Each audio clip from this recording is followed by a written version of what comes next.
บัดนี้เป็นครั้งที่47ตรงกับวันที่26เดือน12ปี68ข้าพเจ้านางสาวสราพรขอเป็นวาจาสาธยายพระมนต์ก่อยเป็นพุทธบูชาธรรมบูชาสังฆบูชาและอาจารยบูชาแด่องค์ข้าพเจ้าองค์หลวงปู่สมเด็จหลวงปู่บุญเดชหลวงปู่ศิลาตลอดทั้งครูบาอาจารย์ผู้เป็นเจ้าของทินดาวิสาบนี้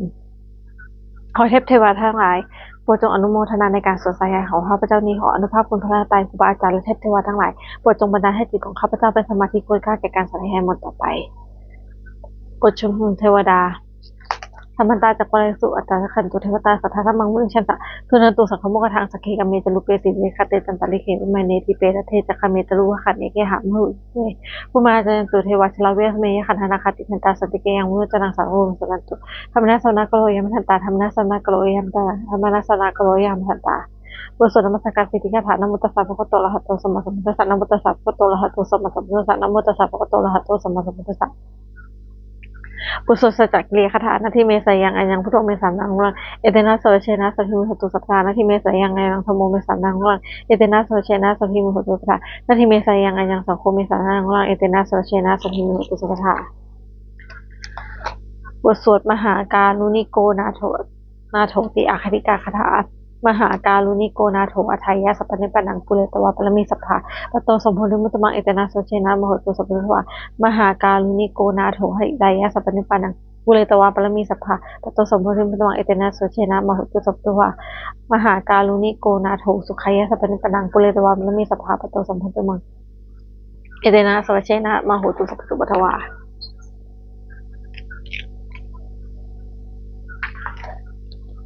บทสวดมหาสมัยสุดเอวเมสุตังเอกังสัมมายังพระควสักเกสุทัลติกับปิวทุสมิมหาวเนมหัตตาภิกษุสังเทนะสัตถิงปัจจมัตติหิภิกษุสัตติหิทเพวะละหันติหิตาหิจาระเหหิเดตายพุยนะสัตตาหติพระคนตังสัสนิยภิกษุสังฆะอัตโคจตุนังสุทายกานังเอเทวังเอตันโหติเองทโหสักวาสักเกสุทัลติกับปิวทุสมิมหาวเนมหัตตาภิกษุสังเทนะสัตถิงปัจจมัตติหิภิกษุสัตติหิทเพวะละหันติหิตาหิจาระเหหิเดตายพุยนะสัตตาหติพระคนตังสัสนิยภิกษุสังฆะอินนามิปิเอนะพระควเตนุสังฆปะมาอุมสังฆะวาพระโตสันติเกปัจจยสัสนิยติ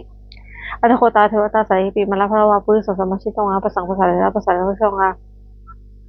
พาหังสัมเมชยะเอวะวะเทสสุเทวสุอรหันลิหิตาปะคนโตบุระโตปะหังสุอัตโคตาเทวตาปะคนตังอภิวัตเจวะเอกัมตังสุเอกัมตังทิทาโกเอกเทวตาปะคนโตสันติเกเอมังติมหาสมโยปวัสมิงเทวกายาสมณคตะคำดมหะอิมังธรรมะเสยังทักขิตายิวะสัพพะสังคติอัตโคอปลาเทวตาปะคนโตสันติเกเอมังสิสาราพิฆโวสมัสสังสุอิตังชุมกงสุสาราเหวะเดตันติคาเหตุอินทรีนินะขันติปันธิปติอัตโคอปลาเทวตาปะคุตโตสันติเกเอมังเทตัวทีรังเจตัวปริคังอินทาหิรังโอจจะไม่ชัดจันติมีเมลาจะคุมตาสุสันตาสุนคติอัตโคอปลาเทวตาปะคุตโตสันติเกเอมังติเยเกติพุทธนาคตเสนเตกสมิเปเวอเวะพุนิสยะหังมนุสังเทหังเทวกายะพุทธสันติอัตโคภควาภิกขุอมันเตสิเยพุยนาภิกขุสัสสุโลกัตถุสุเทวตาสันนิวตาโหติอัตตคตนังสัสนิยภิกขุสังฆะ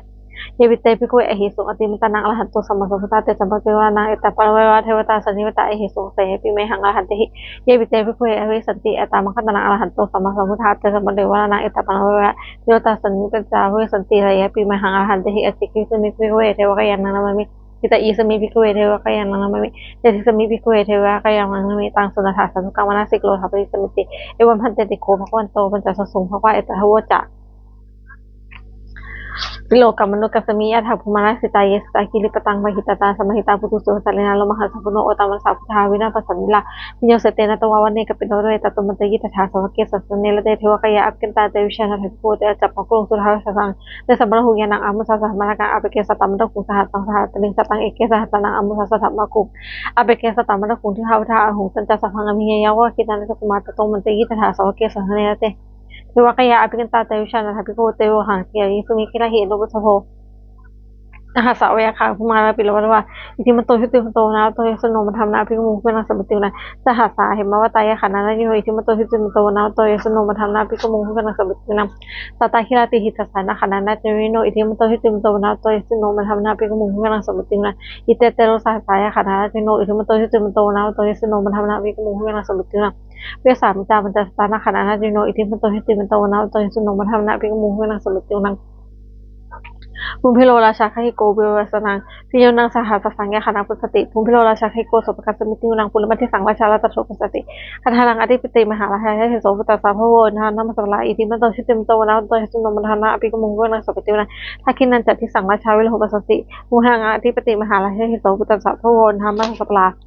อิทิมันโตชิติมันโตวนาโตยสโนมันทำนาภิกมุงเพื่อนาสมบิติวนาปัจฉิมที่สังราชาวิโรหปัสสติตังคณะอธิปติมหาราชาเทโสปุตตสาภโวนามัสสลาอิทิมันโตชิติมันโตวนาโตยสโนมันทำนาภิกมุงเพื่อนาสมบิติวนาอุตตะและที่สังราชากุโลปัสสตินาคณะอธิปติมหาราชาโสปุตตสาภโวนามัสสลาอิทิมันโตชิติมันโตวนาโตยสโนมันทำนาภิกมุงเพื่อนาสมบิติวนา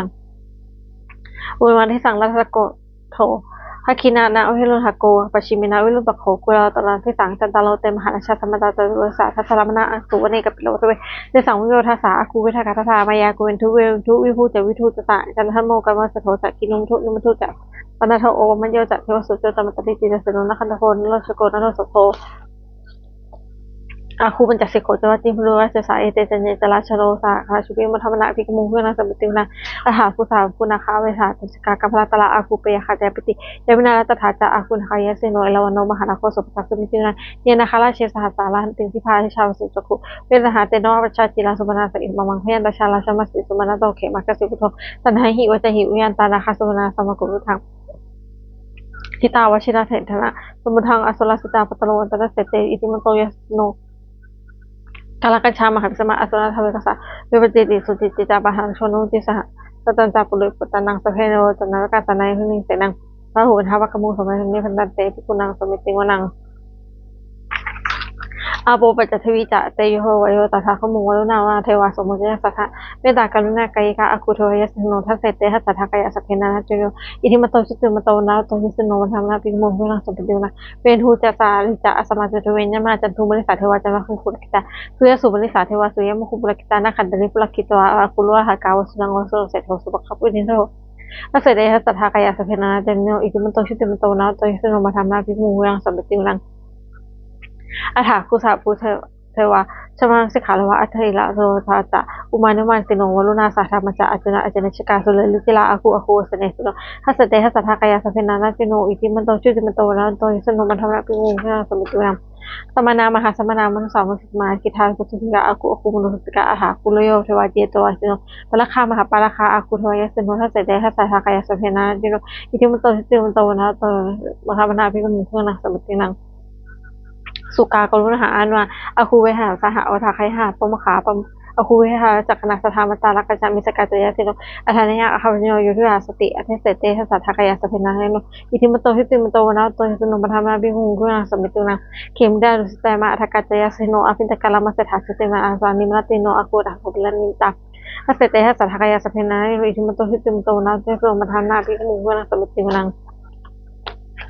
ทัสเสเตเทวานิกายาสเพนานาจิโนนวะอาคันจุมเยติหาสหวรุชามะกลังโอคัตนามัสวะหังกรณตรังคังจันโหอาสาตังสุภมาปรมัตโตจักขุตาอิติมโนสหตรังโกโสจัสสะปัสสิมิตุนะสหพมาโลกังสาเวรติอุปมโนชิติมิโตปัสสมะกายโยเทสุทัสเสถาอิสระอคูวันเจกโตสิโนเตสัญจาปัญโชอาคาหาลิโตปวาลิโตเตสัพเพกิเดสินเทเทเวสัพพมะเกหาลเสนาอภิกามิปัญกะปัญหาปัญทิยังเอถาปัญหาลัง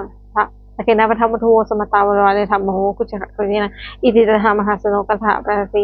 ตอนนี้ตละหัจจะตะตังกันแล้วเสดวังจะถาปะวุสกุเมโค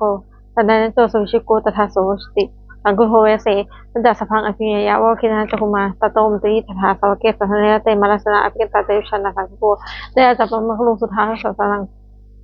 เวลาติหากามุในสมัยอิชยุงสเพวิสตังสามหาพยาตายสิโนบุทันติธาภูเตหิสวกาเจเนสตติบทสวดจุลราชยปอนปกรณ์นะโมเมพุทธเตชะสารัตนตยธรรมิกาเตชะปสิทธิปสิเทวานาลยปะเมสุลาสิทธิพมาจะอินทาจะโลกาคัมภีรคกาสมุทาภูตุงคังคาจะสัพพมะชยปสิทธิพนตุเตชยทลนิอุทธีนาทีชยค่ะคนละตนนั้นใส่เลยเสนาวันราชพลชีชยคัมภีรสองทีนาเคนธนาคีปีสัจจภูตากาลีชทุมิตาโลคีสิงคีสุธานาอังกชาชยวรุณโนขสัตตาชจามาธิคานังปุลคันโทชขจันคนนัตุลงสุกะและผู้ชงสิหพยัคคีปาชวรุณขมุยขยาตาชิตาเสนาลีปุณสิรินาลดีชสุขาชีวิชธรณีตะเลสทาสุชยาธรณีสันตินตถา ชยชยมังคลาราคาภวเคชยชยอุรุณยเขชยชยราคาเสพุทธเตชาชยชยพามเมทังคณาชยชยอาชาธิราสัจชัยชยชยปฐวิงสัพพังชยชยอรหันตาลปิเชสสวังชยชยมเหสุโลหลินฮโลหลินเทวาชยชยพมาลักสุโขชยชยนาโควิรุณหโกวิรุณปโกจันทิมาลวิอินโทจะเวนะเตโยจะกุเวโลวโนปิจะอคิวายโยจะปาจุนโหกุมาโลจะอาสาหโกอัทาลัสสะมหาเทวสิทธิวาตะอัทโยอิสิโนสาวกาสัพพาชยลาโมพวันตุเตชยโลธรรมโมสังโฆจะพาโลจะชยกะเอเตนะชยเตชนะชยสติพวันตุเตเอเตนะพุทธเดชนะโหตุเตชยมังคลังชโยพุทธะสิริมโตยังรัสสะจะปปิมโตวัลชโยอุโคสยามโพธิมันเทวมุทิตาชยตถาพมคณามหิสิโนชโยพุทธะสิริมโตยังรัสสะจะปปิมโตวัลชโยอุโคสยามโพธิมันเทวมุทิตาชยตถาอินทกนามหิสิโนชโยพุทธะสิริมโตยังรัสสะจะปปิมโตวัลชโยอุโคสยามโพธิมันเทวมุทิตาชยตถาเทวคณามหิสิโนชโยพุทธะสิริมโตยังรัสสะจะปปิมโตวัลชโยอุโคสยามโพธิมันเทวมุทิตาชยตถาสุบรรณคณามหิสิโนชโยพุทธะสิริมโตยังรัสสะจะปปิมโตวัลชโยอุโคสยามโพธิมันเทวมุทิตาชยตถาคณะนะคะคณามหิสิโนชโยพุทธปิพุทธศาสริมโตยังรัสสะจะปปิมโตวัลชโยอุโคสยามพยิมันเทวมุทิตาชยตถาพมคณามหิสิโนชยันโตพุทธิยามุเลวสกัยนาเฮือนพโนเอวังตวังวิหโยโหหิเชยังสุมคะเลอปชิรังเกติสวิโปคะเลอภิเสกเกสัพพุนังอคปโตปุมุคติสุนัขคันตังสุมังคลังสุหูปตังสุหุยตังสุนัขโนสุมุหุโตจะสุวิพังพรหมจาริสุปัฏฐกินังกายะกัมมังวาจากัมมังปัฏฐกินังปัฏฐกินังมโนกัมมังปัฏฐทินีเตปัฏฐกินาปัฏฐกินานิกตวานะพันตเตปัฏฐกินีเอถาลธาสุกิตาวิรุณหาภุสัสสเนอโลคาสุกิตาโหหาสัพเพปิยาวิติเจตันตุพันโตเยเทวาสัจมิทานายาธิกตาทีคายุกาทธาโหตุสุกิตาโหตุสัพพะราขันตุสัพพะนางราขันตุสัพพะสังยากาจิวัฒนาเตสังสเพเจริญตุวัฒนาภายุตากาเลปสตุวันสังวสาวาทากามรคาวัจตุทวาเตสังวาลันตุจะสัพพะเตยาสุขังจิตสุสังอรหันตุเตหาระหังบทสวดธรรมานิยมาสุตังเอวัมเมตุตังเอกังสมัยังพระวตถาวันที่ยังวิหารติวเอชวันเนอนาปิอัสสะ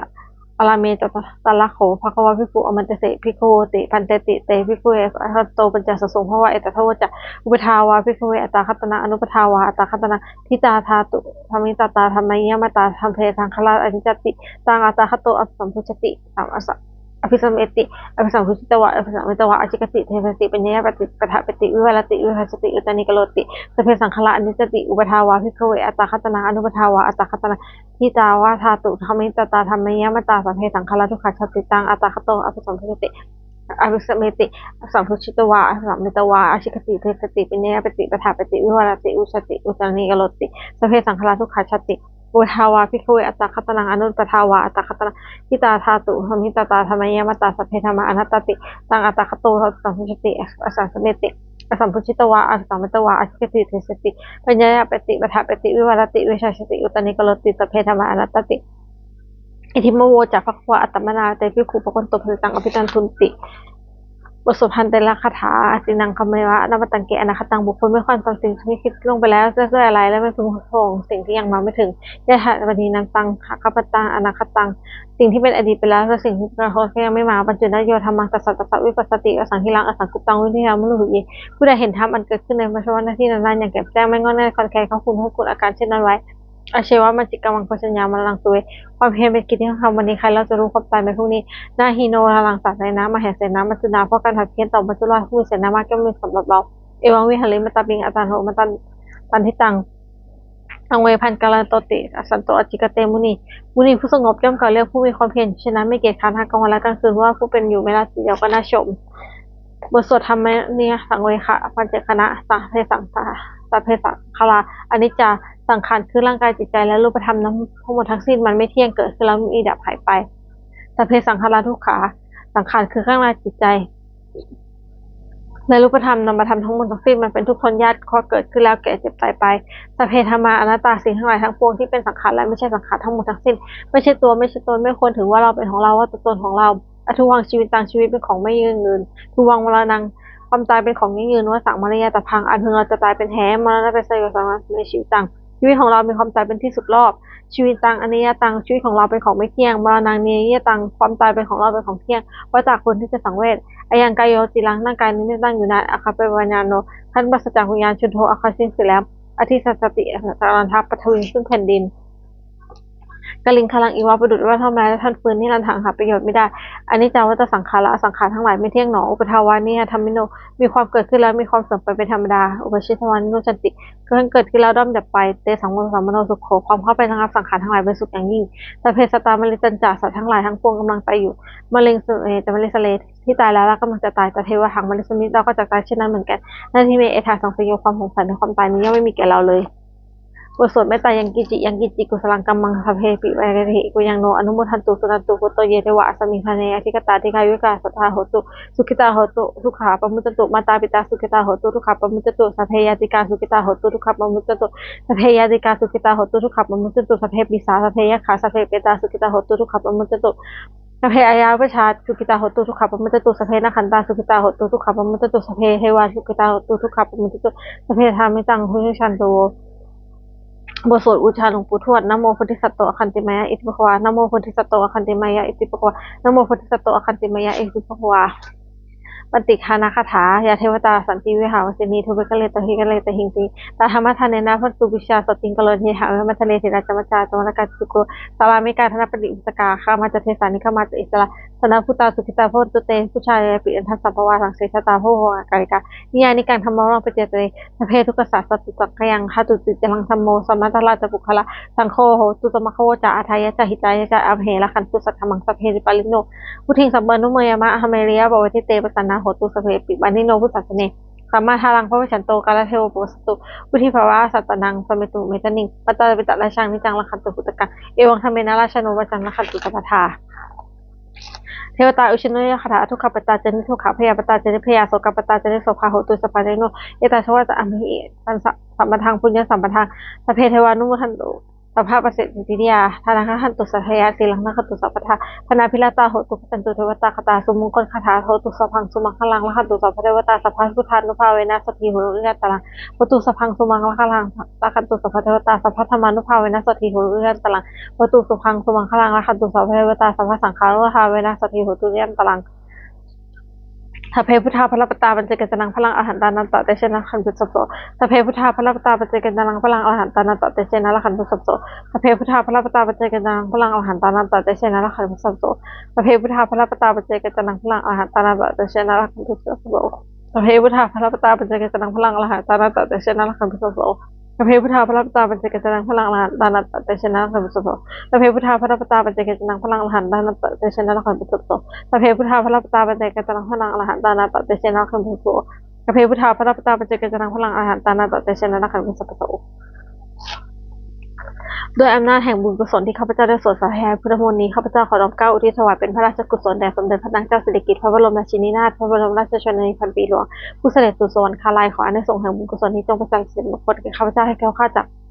ทุกโศกโรคภัยอันตรายทั้งปวงให้มีแรงรายได้สุจริตบางคนเป็นสมาชิกมาชอบทำไม่มีคำว่าอดอยากยากจนขอได้มีแก่ข้าพเจ้าข้าพเจ้ามีสมาธิตั้งมั่นในข้าพเจ้าของกุศลขององค์สมเด็จพระสัมมาสัมพุทธเจ้าดำรงอยู่ในความดีงามตลอดกาลนานอีกทั้งขอเทพเทวดาทั้งหลายผู้ได้อนุโมทนาในฝ่ายบุญกุศลครั้งนี้โปรดประสิทธิ์ประสานทอนน้อมส่งอนุภาพแห่งมงคลไปสู่วัตถุบางคนพระปิตายอดเศรษฐีทั้งฝ่ายไวยและฝ่ายลาวรวมถึงวัตถุมงคลที่สามสิ่งอมุเลตได้จัดสร้างขึ้นให้เปี่ยมด้วยอนุภาพเทวานุภาพและนิทานุภาพอันศักดิ์สิทธิ์อำนวยผลให้เป็นสิริมงคลแก่ผู้ครอบครองและผู้บูชาทุกประการเถิดสาธุ